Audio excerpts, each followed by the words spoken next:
This is another iRaw podcast. And we have been, in kind of Western society, been such a visual kind of focused culture that sound has been ignored for so long. And so there's this immense kind of repository of information or of information about relationships or politics or whatever is important to you that we just have completely ignored for a long time. Not completely ignored, that's not fair. There have been lots of people doing work on sound, but I think sort of this recent attention to sound, part of the kind of sensory turn, is this idea that like there's all this information there that we've kind of been missing out on.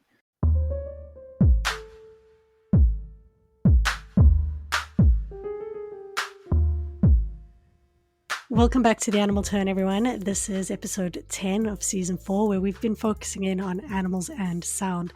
And as always, we finish off the season with a grad review. And in today's grad review, I'm going to be speaking to two exceptional graduate students. So the first is someone who I know really well, and that's Hannah Hunter. You've gotten to know her a little bit too throughout the course of the season. She's done a wonderful job with the animal highlights and will join us at the end of this episode for the final highlight. But a little bit about Hannah. She is a critical and creative geographer interested in human-animal relationships, bird sounds, and the history of science. She's a PhD candidate in the Geography and Planning department here at Queen's University, but also tends to align herself quite strongly with STS, the Science and Technology Studies. Her doctoral research explores the more than human histories of bird sound recording and asks how these recordings can be reimagined and repurposed towards abundant multi-species futures. In particular, she is interested in ivory-billed woodpeckers, Atlantic puffins, and barred owls. Barred owls? So Hannah is a wonderful scholar and a friend of mine, and she, throughout this episode, kind of gives lots of interesting tidbits and thoughts about how we think about sound and the ways in which sound is used. The other graduate student who's going to be joining us today is also fantastic, and that's Bailey Hilgren. She is a musicologist and sound studies scholar about to begin her PhD in ethnomusicology at New York University. Her most recent research project traced environmentalists' construction of a wilderness area in northern Minnesota as a primarily silent place, an idea and legal practice that has undermined non-human animal agency and limited Ojibwe sovereignty in related but distinct ways. Bailey has explored soundscapes of recently burned areas in Oregon. She's also looked at data sonification as an art-science collaboration, Anthropocene technology, as well as historical conceptions of nature in both romantic and classical music. So she has a wide array of interests in sound, animals, and music, and she holds a master's degree in environmental studies from the University of Oregon and historical musicology from Florida State University. And you'll hear throughout this episode that Bailey and Hannah really complement one another well. Hannah actually points this out right in the beginning of the episode, stating that, Bailey's got a really strong focus and interest in music, whereas Hannah has a really strong interest in kind of thinking about how data and sound is recorded and perceived, especially historically. So it's a great conversation. As always, grad reviews are a wonderful opportunity to kind of reflect on some of the tensions and core themes that emerge throughout the season. And I think we do a good job in this kind of hour-long discussion of unpacking those. So this is a great place to either start or end the season. But while we're here at the end, I just wanted to say thank you, as always, listeners, for listening, for being here with us. I'm happy to report that we have now clocked 14,000 downloads, which is always really, really exciting. As this is the final episode of the season, I just want to carve out a spot of extra time to say thank you so much for the season's sponsors. Thank you to Animals and Philosophy, Politics, Law and Ethics, A.P.P.L.E, for sponsoring the podcast generally, as well as a thank you to the Sonic Arts of Place Studio and the Sonic Arts Studio, both of which are here at Queen's University. But I'll tell you more about what the next season is going to entail at the end of the episode. For now, let's get to it. Enjoy the conversation. Welcome to The Animal Turn, Bailey and Hannah. Thank you so much for having me. Yeah, thank you. Hannah's an old hand. For those of you who have listened to the season so far, you would have heard Hannah giving us the animal highlights throughout the season. It's been really great so far. So thank you, Hannah, for joining us for the grad review. And No Bailey, problem. you are joining us for the first time. So welcome, welcome, welcome. It's been a really great season. And I'm always delighted with the grad reviews because it gives me an opportunity to go back and listen to everything. And the season's been quite spread out. So being able to go back to kind of the earlier episodes and get a sense of how many ideas kind of emerged from when Brian first introduced us to soundscapes, to talking about sonic methods with Jonathan, to ending up here with back communication with Gloriana. It's been a really cool season with a lot of stuff coming up. So I'm excited to talk to you both today to just kind of pull apart some of the overlaps in terms of the concepts that we discussed in the season, but also potentially some of the tensions and challenges that you think come up when thinking about how we can do research with animals and thinking about the significance of sound in terms of understanding animals and their lives. But as always, before we get into the actual thick of the episode itself, first let's learn a little bit about you. So Bailey, maybe we can start with you. Could you tell us a little bit about yourself and what kind of research you're doing? Yeah, absolutely. So I kind of loosely consider myself a musicologist and sound studies scholar. I say loosely because I'm always probing at the boundaries around the word music, which I think an idea we'll be able to come back to lots in this episode. So I recently completed a master's degree in environmental studies at the University of Oregon. I have a master's in historical musicology, and I'm about to move to New York City, the big city, to start a PhD program in ethnomusicology at New York University. So a lot of my work explores the ways hierarchies in how that structure how we think about human and nature relationships, how those hierarchies manifest in sound. So oftentimes that involves questions about what sounds mean, what counts as music, what doesn't count as music, conversations about noise versus sound and all of that. So I was incredibly excited to be invited to be part of the season because it is so right up my alley. Yeah. I have a background in biology. My undergraduate studies were in biology and music performance. And so I also really love thinking about boundaries between disciplines and how we're approaching sometimes the same question from a different discipline and how that changes the answers that we might get or the questions we might ask in the first place. So, my goodness, I feel like I couldn't have asked for a better grad student. Yeah. You've got all of the connections there, which is really, really, really cool. I mean, even with the episode with Martin, when I'd said I hadn't thought about music really and the significance of music to animals, so kind of having you here and someone who actually understands music and kind of some of those connections, I'm excited to unpack that a bit more with you. And New York. Yay! A big change. I'm from rural Minnesota, so it's about as different as you can get. So is this for a PhD program? It is. Yep. And who are you going to be working with there? I'll be working with an ethnomusicologist named Martin Daughtry. He does really incredible work on music and sound and violence, and he's starting to get into some more questions about, he always has, but in a more explicit way, questions about environmental damage, kind of the Anthropocene with lots of asterisks next to it, So I'm incredibly excited about that. It's a great program in part because they ask you to do sort of traditional research, but also to make sounds and to incorporate sound making as part of your own kind of academic practice. So again, so many themes that we talked about or that were talked about in the podcast season that are just popping up in my life too. So. Awesome. Well, it's great to have you here. And I look forward to seeing what you kind of start to produce. And at the end of the episode, maybe we can talk a little bit more about kind of where you see your research going and what you think you might do in that project, because it sounds fascinating. So Hannah and I actually know each other quite well. We're in the same grad program. We're fellows in arms. I don't know how to say metaphors. I'm just the worst with metaphors. But Hannah and I are two of the only people that I know that are actually working on animal studies related stuff in our department. So it's really, really special for me to have her involved in this season. But Hannah, could you tell us a little bit about, for the listeners who don't know you as well as I do, a little bit about who you are and how you and what your research is about?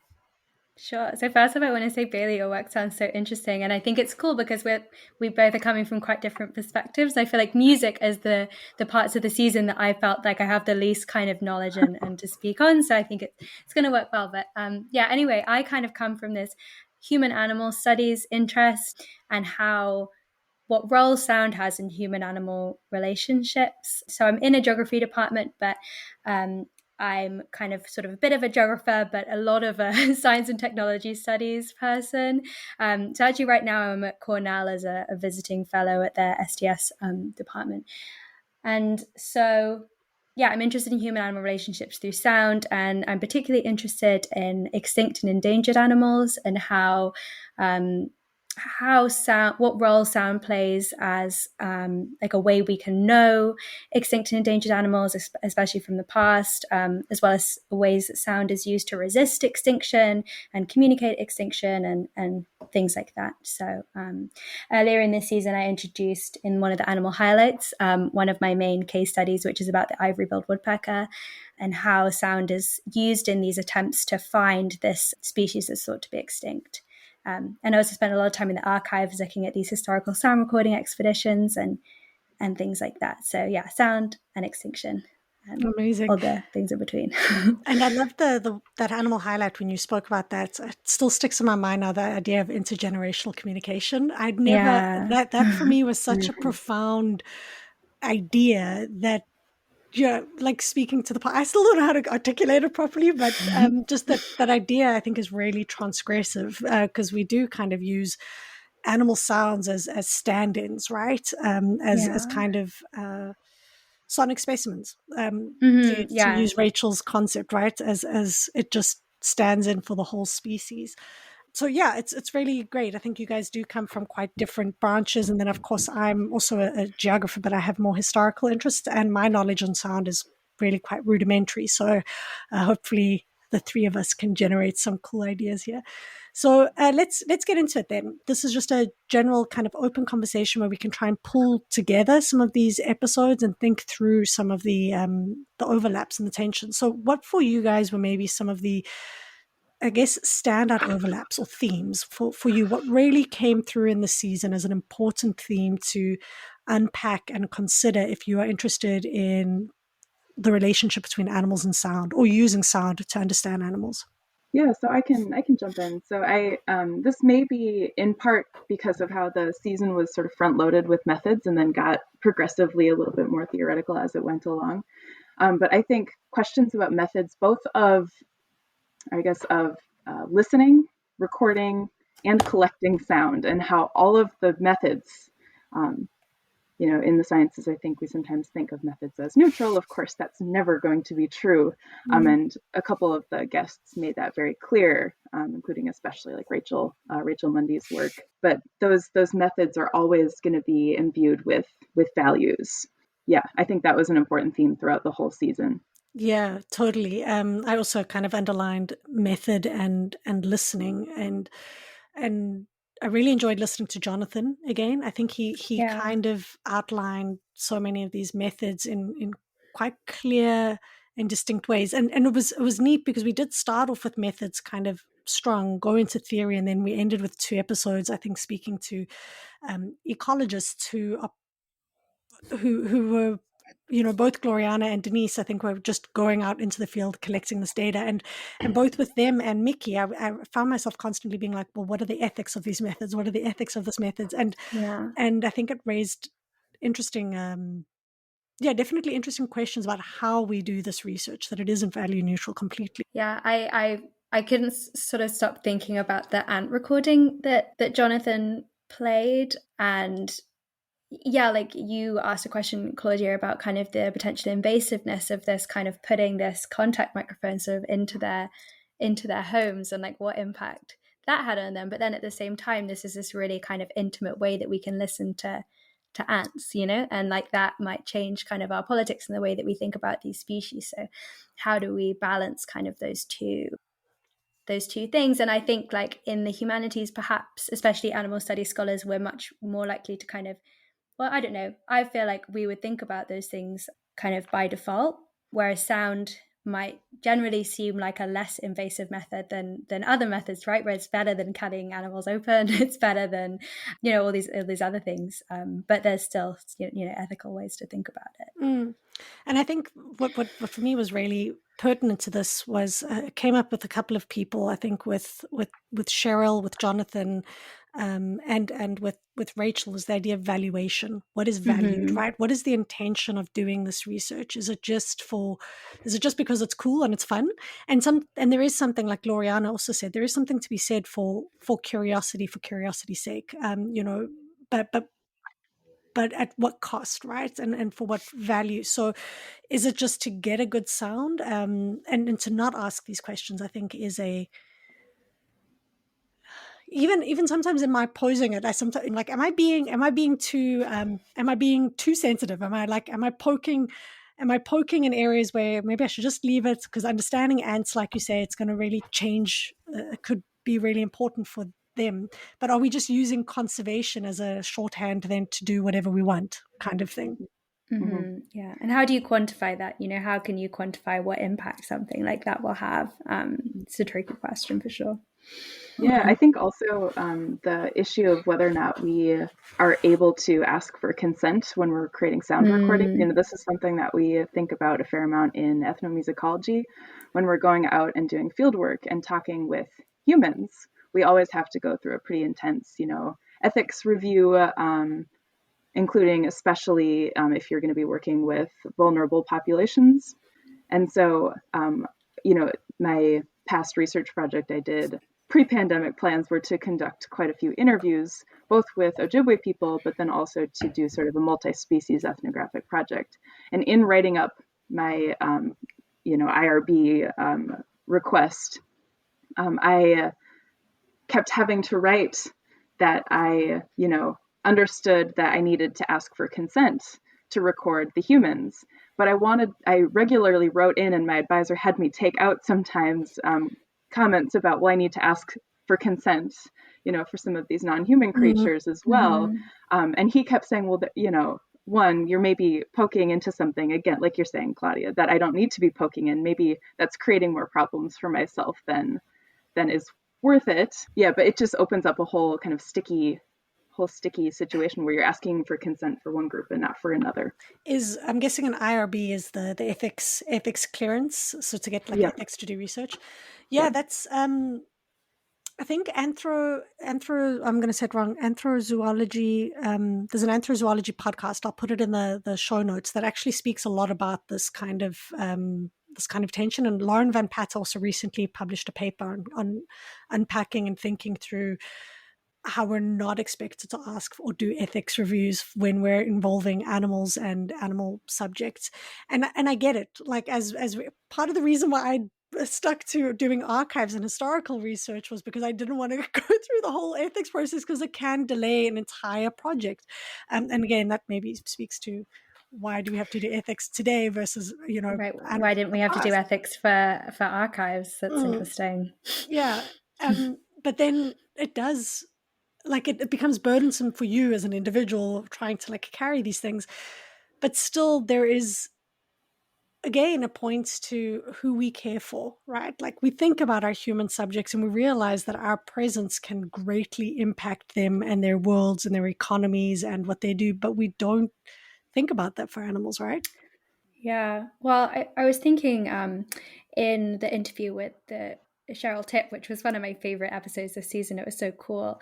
But she was talking about when you had a conversation about copyright and about kind of the recordist copyright and how that needs to be protected and everything. But, you could think of, well, why does the human get to own that animal sound, that I guess comes kind of naturally, but you kind of extract these sounds without permission, presumably, and then you can kind of own that and create capital from that, right?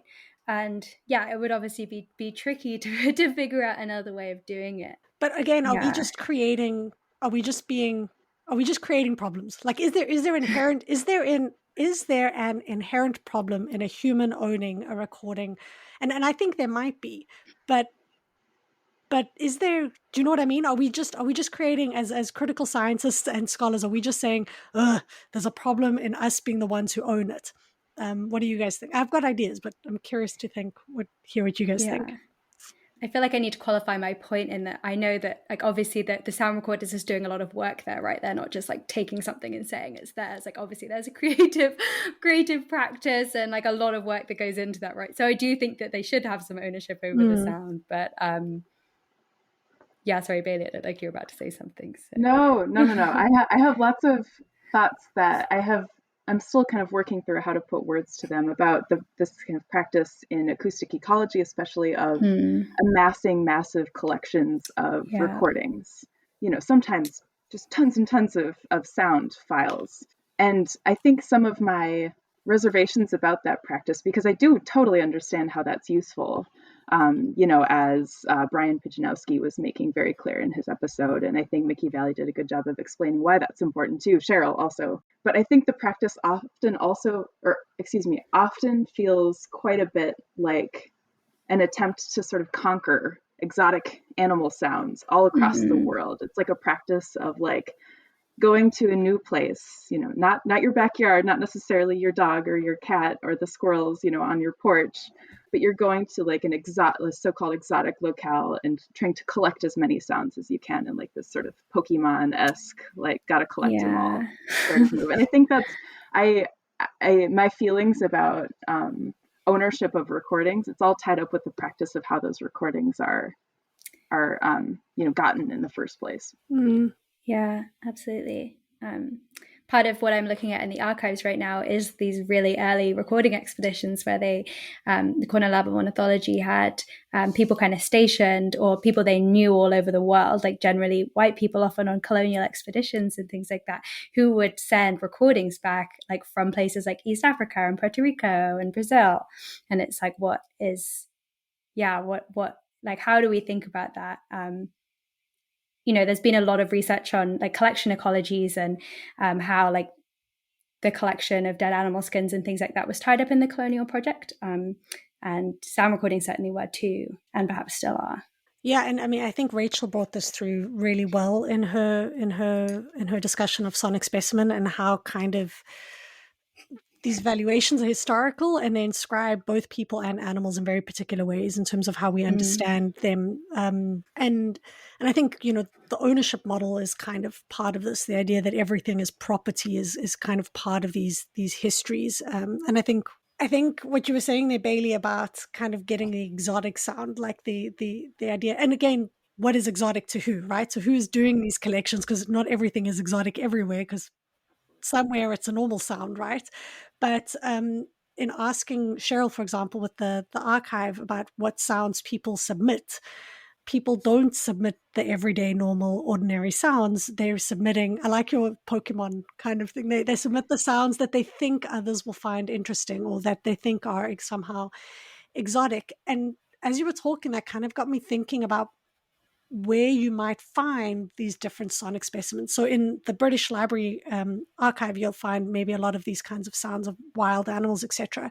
But if you were to go to, let's say, a welfare institute, or like an agricultural sciences lab, you'd probably have loads of recordings of animals. So then I'm kind of like thinking as we're going here, but what work are these collections doing, right? When you start to have collections of cow sounds and pig sounds as a means of controlling them, how do these operate different? Does that make sense? I don't know if I'm making any sense. Yeah, I think that makes sense. I don't know. Part of me also wonders, it's so resource intensive to amass these collections in the first place. It's totally. The archiving of the recordings once they're already made, I almost think of as a separate practice. But the oftentimes jet setting, going as far as you can to travel to these places, and it's so resource intensive. I oftentimes find myself wondering, well, is there possibly some sort of better use for some of those resources that might be able to provide more direct care for animals, or to intervene in some of these, actually violent, overtly violent acts rather than epistemologically violent acts? Yeah. I recently went to a talk by Mark Peter Wright, who's a sound studies researcher, and he was speaking about the ecosonic footprint, I think, of sound recording and all the things that we don't hear when we hear a sound recording, and like all of the resource extraction that's used to create microphones and like the plastic casing and like all of these things. And, you know, you don't hear the coughs of people whose lungs have been damaged through resource extraction that was created for these things. You don't hear the sounds of the airplanes that people take to travel across the world to take recordings, and all of this isn't to say that we shouldn't take recordings, right?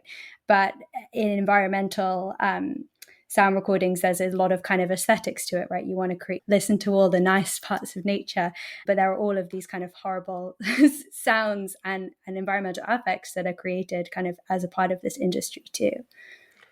So what then, if we bring this back to kind of thinking about animals, because I think that is really an important point, is tying together kind of the material effects of doing research, and not just sonic research, any research. What does it mean to go to a specific place? What resources are you using to go to that place and do that research? And which animals and people is it impacting? That's a very material and important question, as well as what work does the research do, right? Like, how do we value this research? Who is it helping? Is it just a good career move? And I think this could be asked for any research project, right? I think all of us have done travel. Does that, like, we should all be asking questions. You know, people going up to the Arctic to understand climate change, taking a beef burger with them. There are contradictions. We have contradictions, and these contradictions should be spoken about. But I think then the question becomes is, what is this work doing for animals? And I think one thing for me that really stood out in this season was that as much as there are these questions and important ethical questions that need to be grappled with, sound seems to present a really interesting and unique and potentially transformative way of understanding animals and their worlds that could change their worlds, right? That could maybe bring people to attention. So maybe we could talk a bit more about that, kind of bring animals in, and what you think the usefulness is for sound and sound research and kind of understanding animals and their worlds. Yeah, so this is a question that I grapple with all the time, is what does sound actually tell us about the world? You know, I come from a tradition of studying music.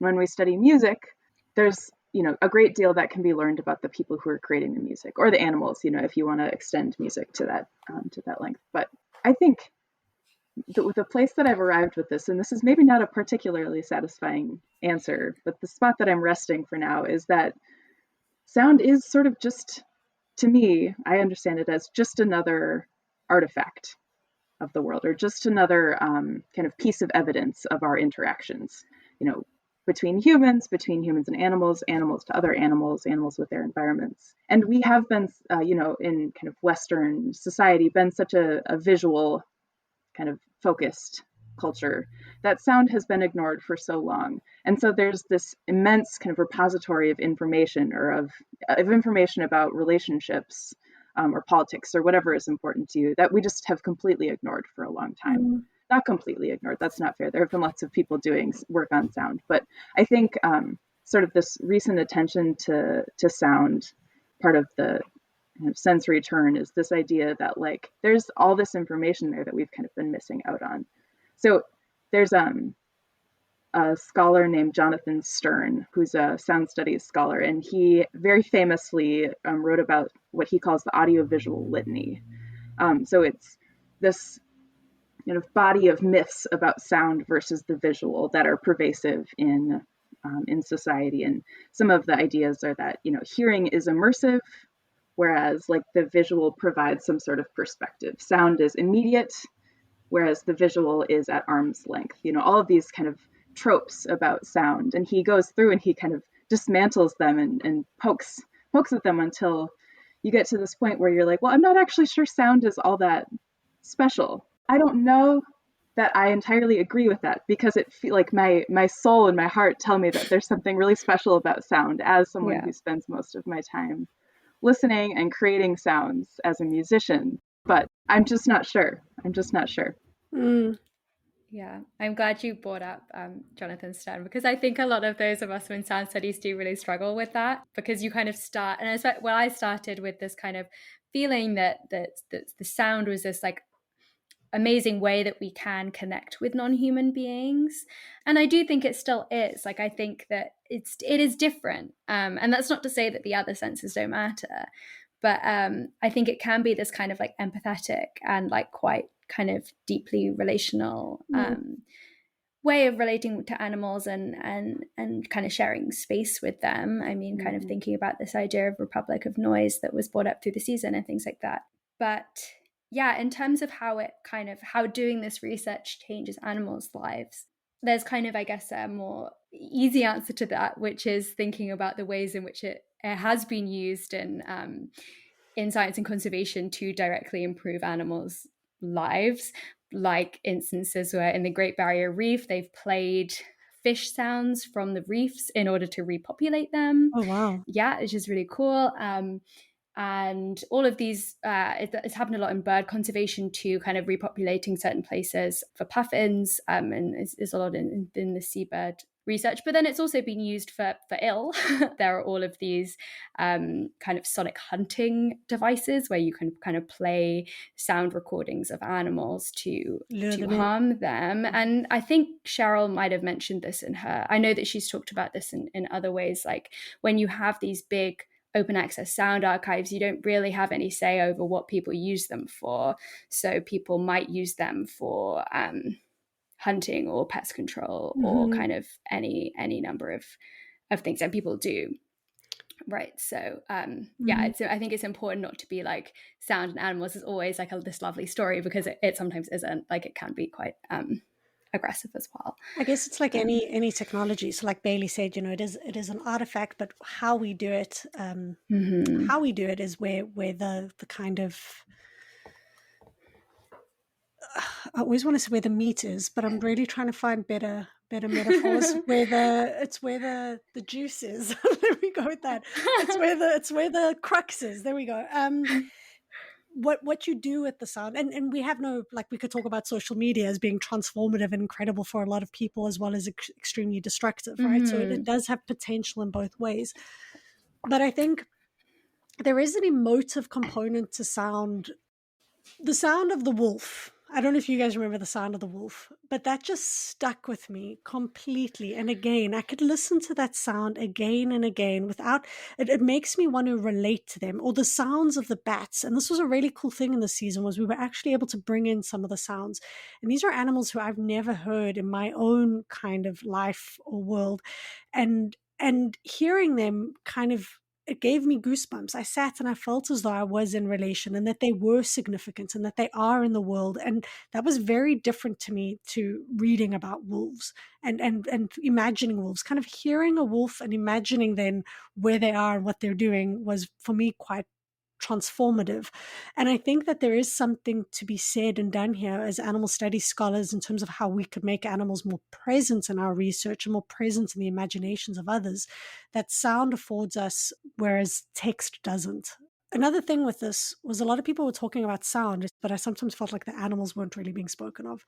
So there's the talking about sound, and then there's the talking about animals. And sometimes you can lose sight of the animals in talking about the sound. So I guess I'm interested in how we start to marry those two. Well, if it's okay, I was wanting to speak a little bit to the comment about making animals present through sound. You made me think of I keep coming back to Cheryl's because I listened to it the most recently, but it was also really great. But when she was talking about having these kind of listening events where you would kind of dim the lights down and have people just listen, and how that's kind of an uncomfortable thing for us, because our society is mostly visual, it's just and it's how we get a lot of our information, and how that can be this kind of quite deep way of imagining the animals and kind of having them affect us. But yeah, I think it's something that in terms of how sound can make animals present in our research, like any animal studies scholars research, we are kind of constrained in a lot of ways by main modes of academic communication, which is mostly textual and graphical, and lots of people have worked against that. There are kind of lots of examples of people kind of releasing podcasts alongside their academic paper or things like that, but still, it's difficult to kind of put that on a resume, and it might not count in kind of the same ways and stuff. And yeah, I guess that could be kind of a bit of a, as much as Jonathan Stern wants to say that sound isn't special, like it is true that main modes of academic communication, the way that we think about knowledge is often very visual. Yeah, I think because the ways we think about things is so often visual, sound has this sort of disruptive quality, and I don't know that it's something inherent to sound. It might be that if we only communicated in sound, if we and this is a lot of this too is assuming hearing, human animal scholars, there's a lot to be said too for the blind and deaf, folks who might be relating to these senses in different ways. But because you go to an academic conference most of the time, and you sit and you watch a PowerPoint and you watch the person speak and you're listening to the talk that they're giving, but it's sort of, you're expecting what that talk is going to be like. You expect that it's going to be their voice. At a music conference, there might be music kind of clips, but when I've presented at conferences outside of music and sound contexts, or like forums in general, whenever I play a sound of any sort, people go bonkers, like the eyes get wide and people like shift in their chairs. I usually have to check to make sure there's the correct audiovisual equipment, and I always make sure to bring like a little Bluetooth speaker. So people it's totally outside the norm of what we expect in academic work most of the time, to incorporate these sounds. So I do think there's a lot to be said for, Claudia, I think the way you said it was, making animals more present in our work. Actually, how can we incorporate animal voices into the work that we're doing? How about literally incorporating animal voices into the work that we're doing? No, absolutely. Kind of, something to be said for letting them speak for themselves, although of course, no, as we were just talking about, no recording is neutral, right? It's like a mediated representation through all the ways that who's recorded, when they're recorded, what technology is used to record them, and things like that too. So yeah, I guess I would say that any inclusion should probably also recognize that, right? This isn't just the animal voice speaking for themselves. This brings up some of what Eva Mayer was kind of talking about as well, I think, which is Eva Mayer and Jeremy Gordon, which I think is quite important, is this idea of speaking and the politics of speaking, that who you listen to and who has an opportunity to voice is political. It's not neutral, but that we also have to kind of develop tools for listening. And I think when people kind of perk up, that says that they're, like you said, it is transgressive, it is kind of subversive. And I wonder if, you dropped a smell bomb, people might not be as keen, this is what they smell like. So it's kind of transgressive in the right quantities of transgressive, if that makes sense, which might be really transformative to some extent. So far we've spoken a fair bit, and we've been at it for now, and we started with just talking about the themes, but I think we've brought up a couple of tensions as well. So just to kind of bring things together. So we've spoken about kind of methods are really significant, important, that there are a variety of different methods that came up, but that there's a whole host of ethical questions that need to be asked. And we don't have conclusions or answers for that, but that definitely the questions about the ethics of how these methods happen should be asked. We've spoken a little bit about the significance of sound. So is sound significant, and who is it significant for? For our careers, for animals, for conservation?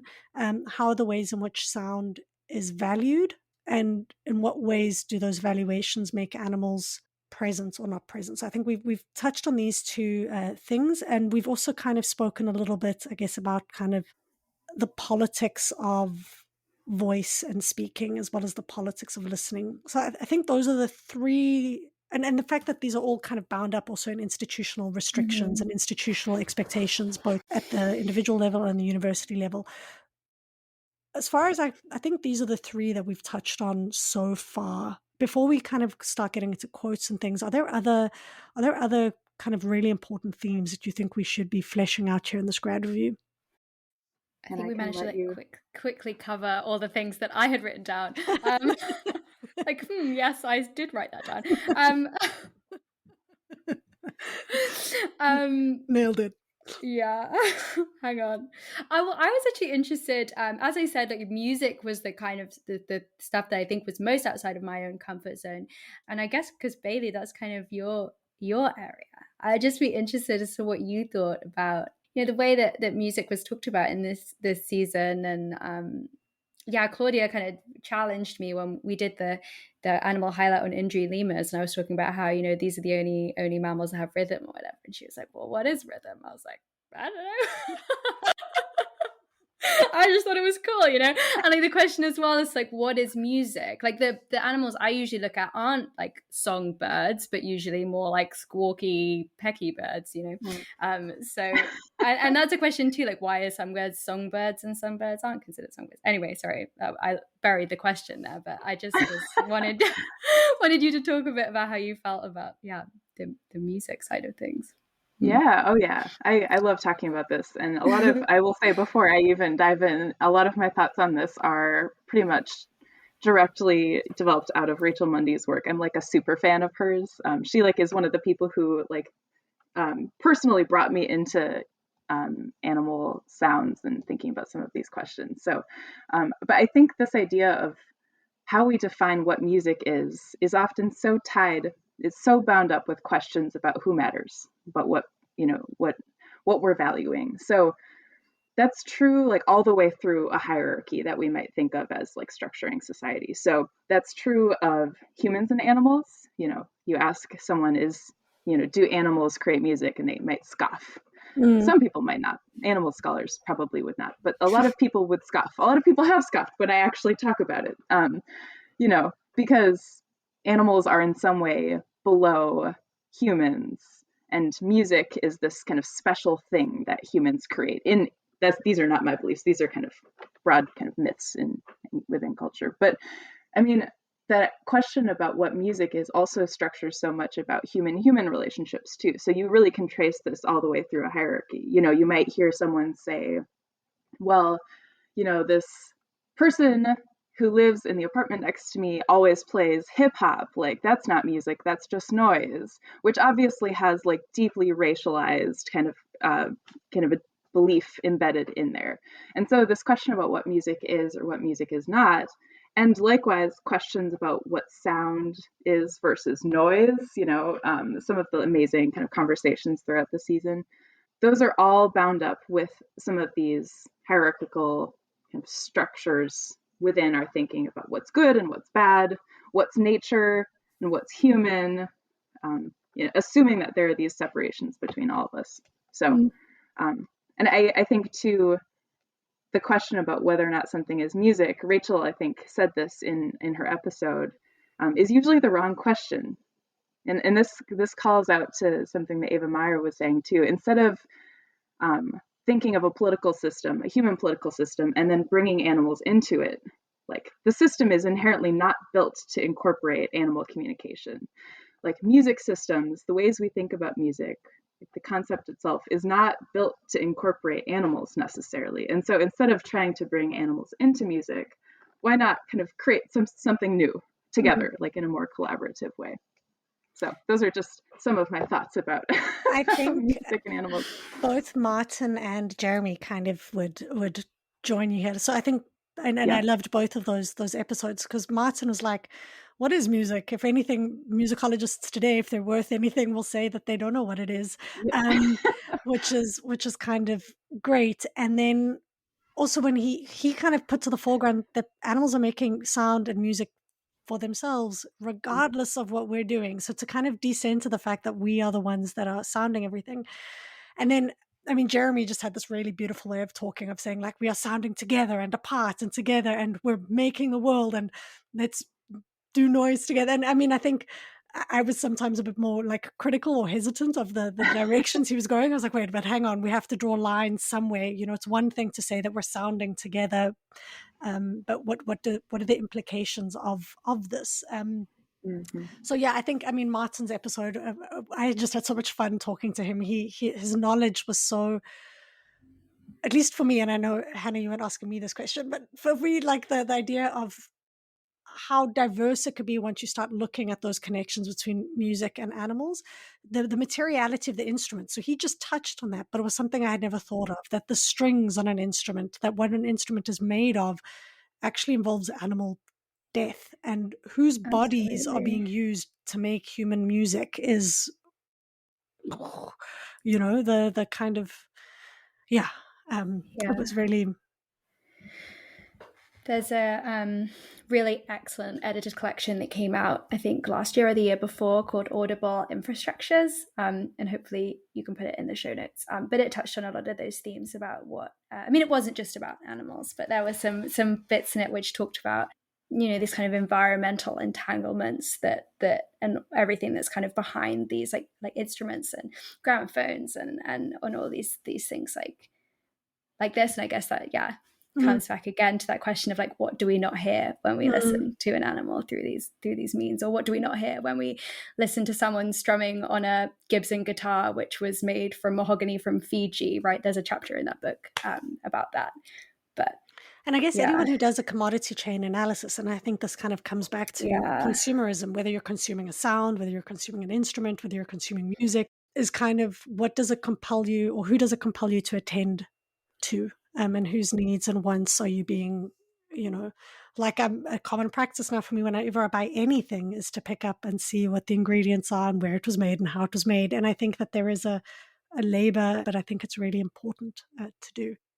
Coming back to kind of some of the themes. So outside of kind of listening and method and significance, for me, some themes that really also still emerged that I just wanted to kind of highlight here quickly was kind of the idea, and you were touching on it a bit here, Bailey, as well, is the taxonomy of sound, that there is a kind of ordering to sound, and that the sounds, we spoke about value, but that there is kind of a hierarchy and a value and an ordering to the sounds that we value, both in terms of humans and animals, but also in terms of how humans and animals come together. Another really important thing for me that came up in the season was how significant it is to think about bodies and how bodies sound. So you mentioned there, for example, people who engage or interact with sound differently, but so do animals, right? Some animals don't have ears. Some animals are using vibrations to interact. So there are numerous, and this for me was quite startling, as I always think about sound as something I hear, but actually that sound is also something you feel, and it involves kind of movements in air, and vibrations of sound are also important. So that for me was kind of important as well. And then something else that stood out for me was place and kind of the geography of sounds. And this came up a bit when we were talking about exotic. So cities, again, and the significance of cities and the sounds they make, but also the kind of mapping of sounds and the showing of where sounds come from. So these were also just kind of some themes for me that emerged. And I don't know if maybe I'll give you guys a opportunity now to quickly rattle off some additional themes that you'd like us to see, and then we'll go to quotes. You go ahead, Anna. I just had one. I mean, I think we covered so much in such a short time, which is great. One thing that I was kind of noting down was, and it particularly came up towards the end of the season, was about the charismatic species and about funding, which I thought was really interesting. And actually, it did come up earlier. I know Jonathan talked about it and things, but not only who we record, but what animals do we think about when we think about sound, and what gets funding, and what is kind of the exciting ones, and what are the less exciting ones, and like, well, how do we make those valuations, I guess. Yeah, like maybe I would have been more transformative if I had dedicated a whole show to pigs instead of to bats and dolphins, right? Because those are the two species that you do think of when you think of sound. Well, I was kind of trying to push against that in Animal Highlights just to a certain extent. And like the research on spiders, it was like so interesting. Think about sound, we don't think about spiders. But when we do think about sound and spiders, then this whole amazing world opens up, right? So, yeah. Ninja spiders. Yeah. Ninja, supersonic, listening through their feet. Yeah, it's just so cool. But yeah, I think that some of your examples, Hannah, and I loved every single Animal Highlight. They were, some of my very favorite things, when listening to each episode. I got to like look forward to it as like a little dessert at the end. That's but so I great. think some of your examples did such a good job at like totally doing this project, or like contributing to this project of decentering what sound might be. So I talked a lot about like decentering what music is, and like maybe we have to come up with some sort of new conception of what music is. But I think that's true of sound too. And Claudia, when you were talking about how different animals, listen differently, different humans listen differently. We're all such kind of individuals with our each of our own kind of different sets of physiologies and things like that. And I think that's a really powerful lesson in sound, is that it forces us, when we think about animals and sound, it forces us to go outside of what we think sound might be, to go outside of what listening might be. Maybe it's not just with an ear that's structured like a human ear, but maybe it's with a web, or some sort of other structure like that, which I thought was really beautiful. And a possible additional answer to the question of, well, what might sound tell us that we might not be able to get from other kind of areas. And I love the scale. Like, scale was a thing that came up in here, kind of even in terms of thinking of specimen. So an individual who listens and how their world is shaped by listening, or losing hearing, or losing the ability to engage with someone because they can't hear because the environment's too loud, or whatever it is. There's the individual level, there's the kind of species level at which conservation is using sound, but then there's these institutional levels of funding that value sound. So there are these kinds of, and then of course the specimen that kind of stands in as an example for a whole species. Oh, and in the case of the ivory bull, for all time, like this is what they sound like for all time. And then you start to think about species that have different dialects and different accents and different cultures, and you think, oh, there's something not quite right there for using a single animal as a stand-in for a whole. So yeah, I think scale is really important there. And again, this brings up the kind of politics of sound. It's not just neutral, to bring us back to the beginning. So we're going to start wrapping up now. So I'm going to invite each of you to read your quote. Feel free to kind of respond to the other, and maybe just give us a sense of where, what inspired you to use this quote, and then we'll take it from there. So Bailey, why don't we start with you? Yeah, so I had a really hard time narrowing this down, of course, as I'm sure all of the participants in the podcast did. But I especially love the writing of Rebecca Solnit, not necessarily directly about animals, but about some of the things that motivate, kind of, if I'm just talking about myself, that motivate me to remain hopeful, and not in a like kind of naive way, but in a real way. So this is a bit from her book, Hope in the Dark. It's important to say what hope is not. It is not the belief that everything was, is, or will be fine. The evidence is all around us of tremendous suffering and tremendous destruction. The hope I'm interested in is about broad perspectives with specific possibilities, ones that invite or demand that we act. Patrisse Cullors, one of the founders of Black Lives Matter, early on described the movement's mission as to, quote, provide hope and inspiration for collective action to build collective power to achieve collective transformation, rooted in grief and rage, but pointed towards vision and dreams. Beautiful. And what for you, why was this quote important for you in terms of thinking about this season and tying things together? Yeah, so I think sound for me has been kind of my entry point into understanding some of these the ways that we're all always stuck together. We're all bound up in all of this muck together. I have done a lot of work on soundscapes and thinking about, well, when we listen in a place, how are all of the sounds that we're hearing stuck together or entangled with one another?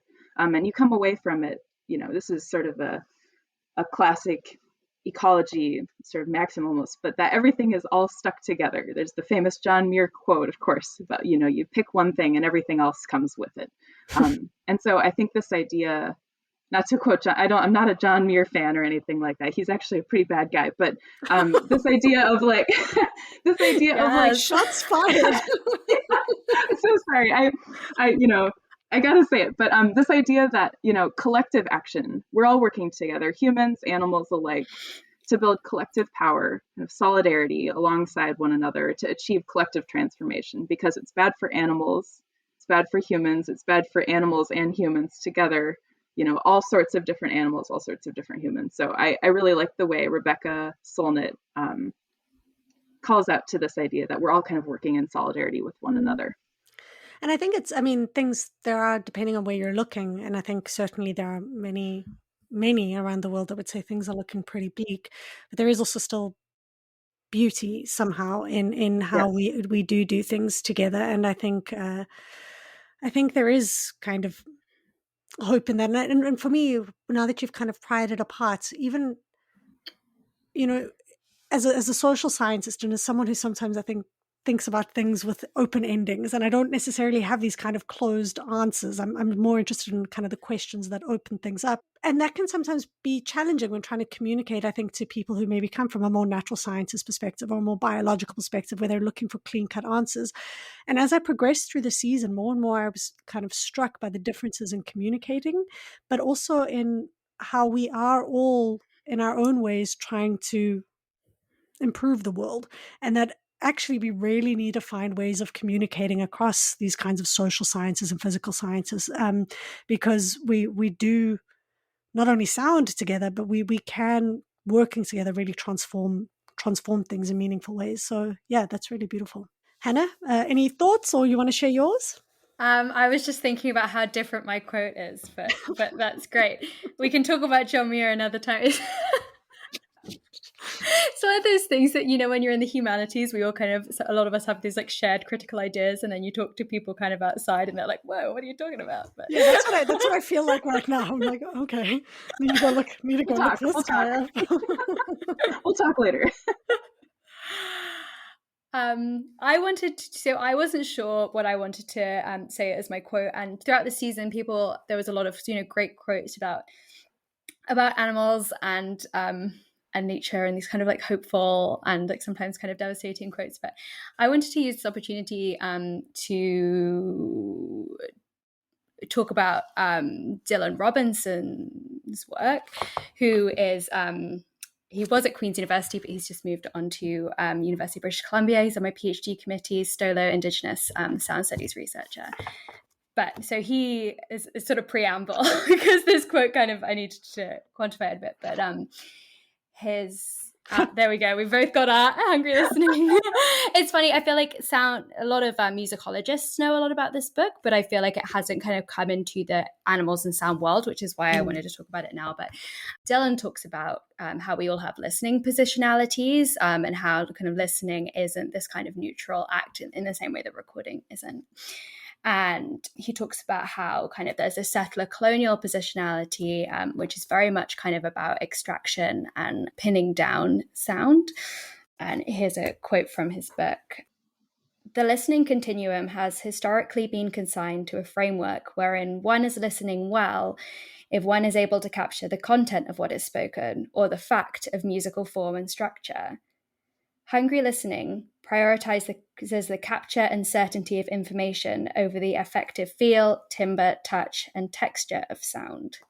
So hungry listening is this term for this kind of extractive and fervent, like a lot of this. So Rachel Mundy kind of noted on this about kind of this vivisection and this kind of trying to kind of take sounds apart.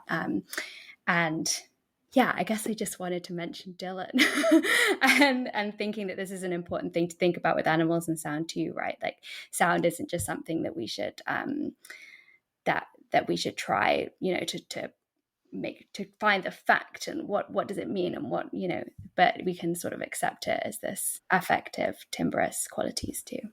I think that's beautiful because I think it does tie together a lot of the themes we were talking about, kind of this idea and this needing and wanting to taxonomize everything. So who was it that spoke about kind of bird sounds? And now you've got, I think it was Rachel as well, like bird sounds, there's a particular like 1 2 1 2, and then that's how the song is defined. Or like there is this way of kind of making sound sterile, I guess, to some extent. Yeah, so hungry listening is kind of this terminology that Dylan Robinson created for kind of this kind of rooted in like the original kind of colonial project in the US, which was it comes from like formal music education. Like it's still kind of present in a lot of the ways that we're kind of taught to listen. You sit quietly in class and you don't talk and you listen, and that's how you kind of gather facts. And it's sort of this like hierarchical thing. And Dylan sort of talks about how in Indigenous ways of listening are very different to that. And I would really encourage anyone who's interested in sound at all to read that book, because I am not doing it even the slightest bit of justice. And I think there's a lot of relevance to it, and things like bioacoustics and these kind of fervent kind of collection of bird sound, and a lot of it now, the way that bioacoustics is it's not as much listening as it is kind of visualizing and machine learning and all these things like that. And how do we kind of think about those things together? Anyway, I'm rambling, but read the book. Yeah, it's a pretty spectacular book. It formed one of the kind of main theoretical pillars of some of the work that I just wrapped up here at the University of Oregon. But I think it's so important to, Hannah, that you brought that in here right at the end, because that is actually a theme that I forgot that I didn't bring up, but is about how, potentially really enriching in the season might have been more connections between, scholars outside of white kind of settler positionalities. Absolutely. And that's not to say all of the participants were, but thinking about relationships with animals outside of kind of some of these dominant positions. And Dylan Robinson does such an exceptional job at exploring the ways that really does, the positions that we're operating from really do structure how we listen, and how, not only how we listen, but how we act on our listening. So yeah, it's incredibly important work. Great, thank you. Now I kind of wish I'd known about it earlier, because then I could have spoken to Dylan and be like, hey, I should have thought about that. But yeah, I think this speaks to, this came up in other seasons as well. Where you start from does shape how you think about law or legal systems, how you think about experience, how you think about the city. These are really good tools. And I think we've learned a great deal in the season, just about a variety of concepts. As someone who isn't from sound studies, it's opened up my kind of perspectives into terms of thinking about how I can think about experience of animals and the avenues that are open to me to do so. So thank you, both of you, for kind of helping me think through this a bit and think through kind of these connections. It's been really great. Before we wrap up, maybe you want to just give us a little bit about, because you've shared a bit about your work now, maybe what you're working on or in the future or heading towards, and or if people want to connect with you, how they can do so. Yeah, I can. So I just wrapped up writing a thesis about a wilderness area in northern Minnesota, the state that I'm from. And I'm still kind of riffing on that work, trying to shape it into something that might be able to go out into the world. But the project was about how this wilderness area has been constructed via popular discourse, but also through conservationist work, as a distinctly silent wilderness place. And this is also a theme that came up throughout the season, is this kind of dichotomy of nature as tranquil, cities as loud, that kind of thing. But my project was tracing how this place, which is actually quite cacophonous in a beautiful way, was constructed as a silent place, and how that notion of silence was codified into legislation that now doesn't allow any motorboats to be used in the place, which is kind of good for animals. It majorly infringes on Ojibwe food sovereignty, ability to use their boats to go fishing. And I traced the ways that those issues, the limiting of Ojibwe sovereignty and the trivializing of animal sounds, are connected. So the ways animals and Indigenous people, their fates are kind of tied together in that place. So, and then the other big project is moving to, across the country to a big city and starting a PhD. nothing much. Fascinating. Yeah. And you'll start that in September? Yes. Great. And if people want to get in touch with you, what would be the best way to do so? Yeah, so I'm kind of bouncing between institutional emails right now. So the best way to get a hold of me is through my Gmail address, which is bhilgren@gmail.com. Great. I'll pop it in the show notes too. And Hannah, how about you? Yeah. Oh my gosh. I want to read your thesis.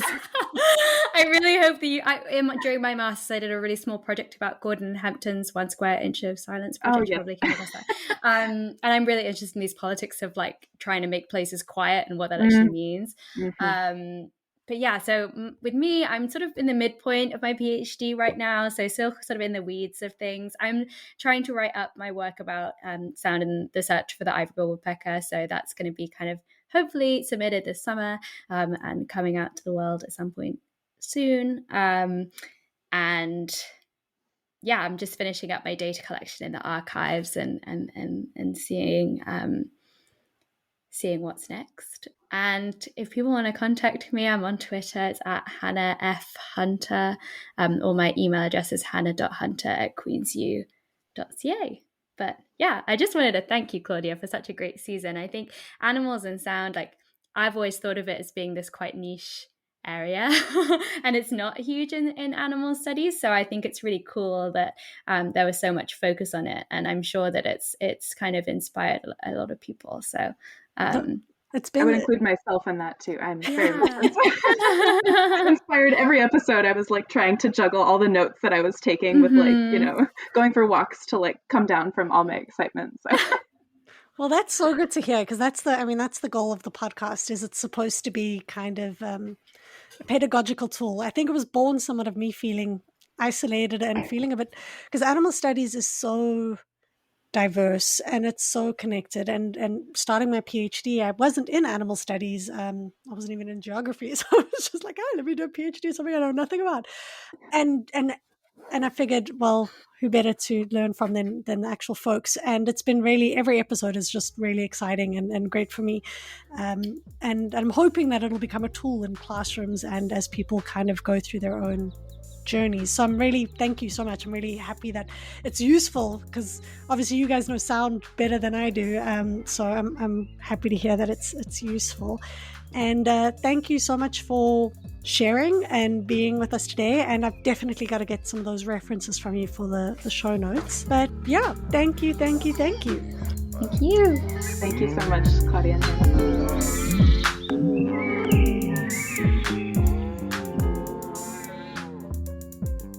Well, welcome back. I've just been speaking to you for the whole episode. I'm here again, everyone. If you haven't had enough of me. Well, it's the final animal highlight, so it's going to be a good one. It's been such a pleasure having you on for the whole season. Really, it's been so fun. I've learned a lot, and a lot of your highlights have, like, they shaped some of who I was going to speak to next. You know, you raised, so like the dolphin episode was directly related to some of the things you said in the highlights. There've been so many like interesting things that you've mentioned in the highlights that have come up in the interviews. So thank you for helping me think through animals and sound a bit more. It's been super fun to like get to research fun facts about animals and sound. So grateful for the opportunity to get to do that. So yeah. Well, we've got one more to go. So before we say our final farewells, who do you have for us today? We're going to talk about elephants. I love elephants. I mean, I'm from South Africa, so I've been fortunate enough to have seen elephants in real life, and they are just gorgeous. You might think elephants, huge ears, that's mostly how they listen. But there is another way that they listen to things, which I would like to share with everyone today. So for first, you need to know that elephants have vocal cords that are 8 times the size of our vocal cords. Huge. And I guess because of this size, they're capable of sending out 2 forms of sound waves at once.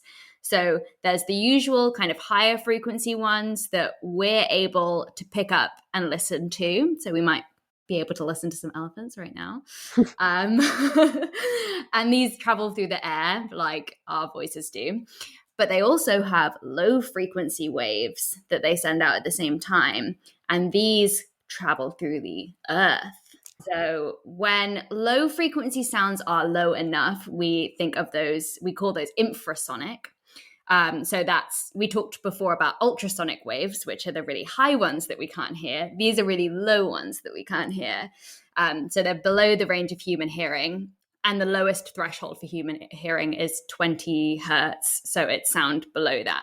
Because of the ways that sound waves travel, high frequency sounds dissipate much quicker and so travel a lot less far than low frequency sounds.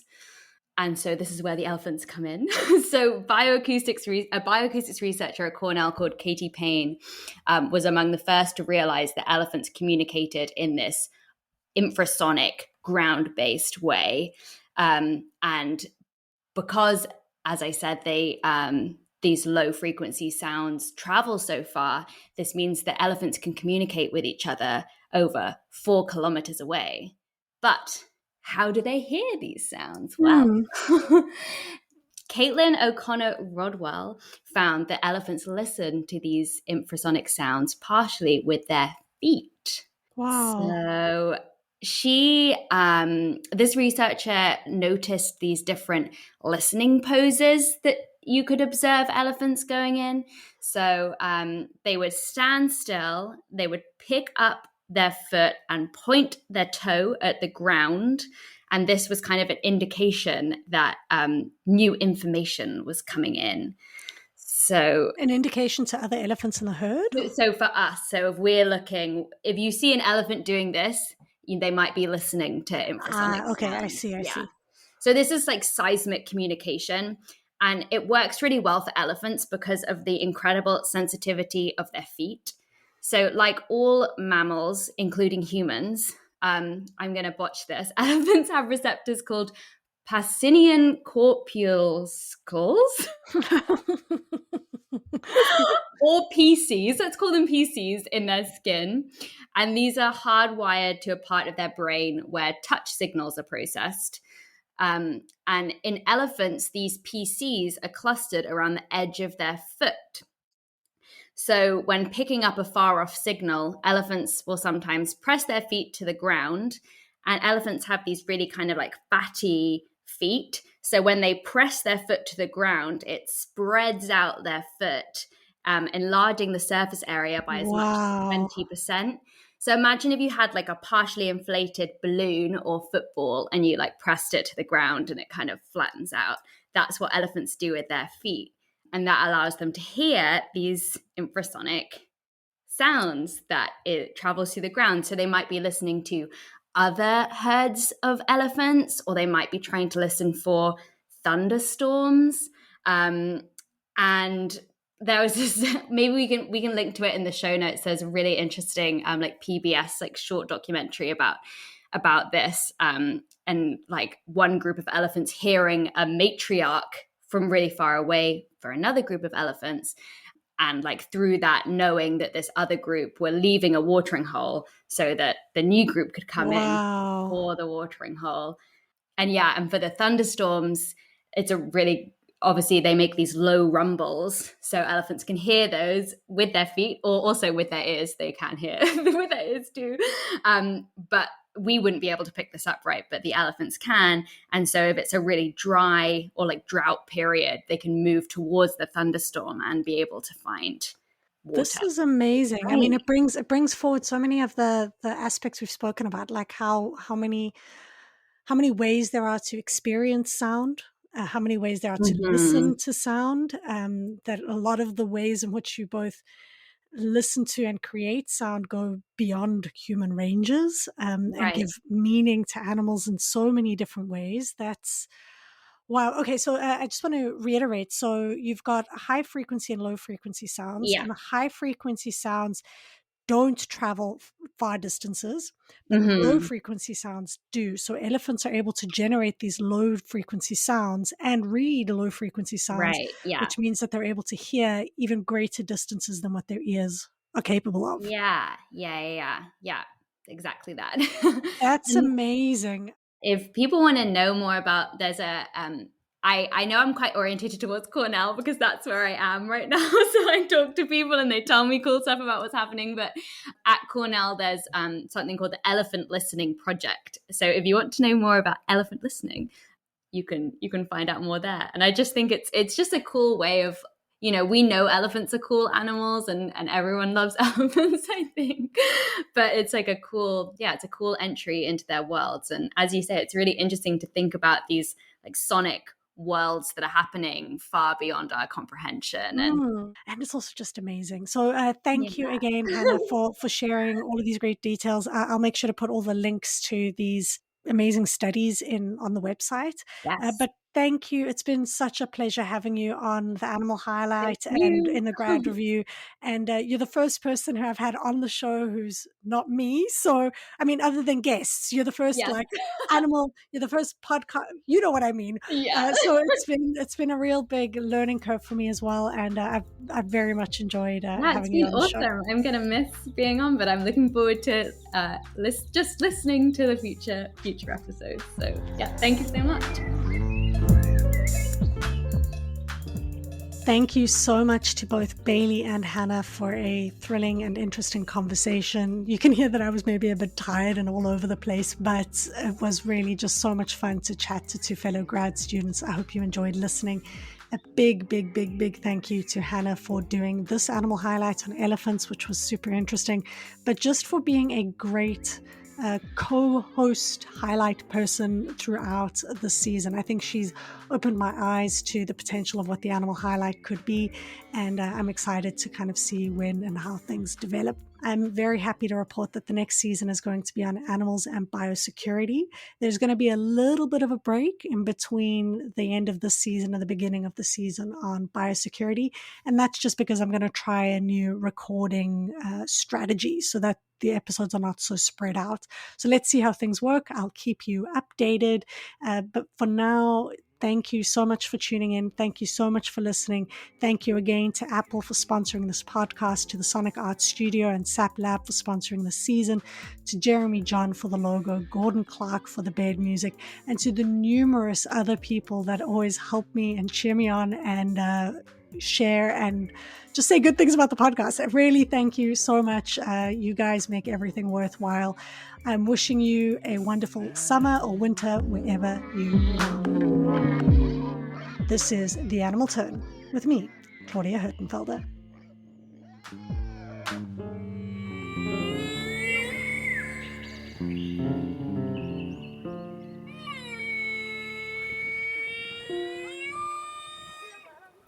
For more great iRaw podcasts, visit irawpod.com.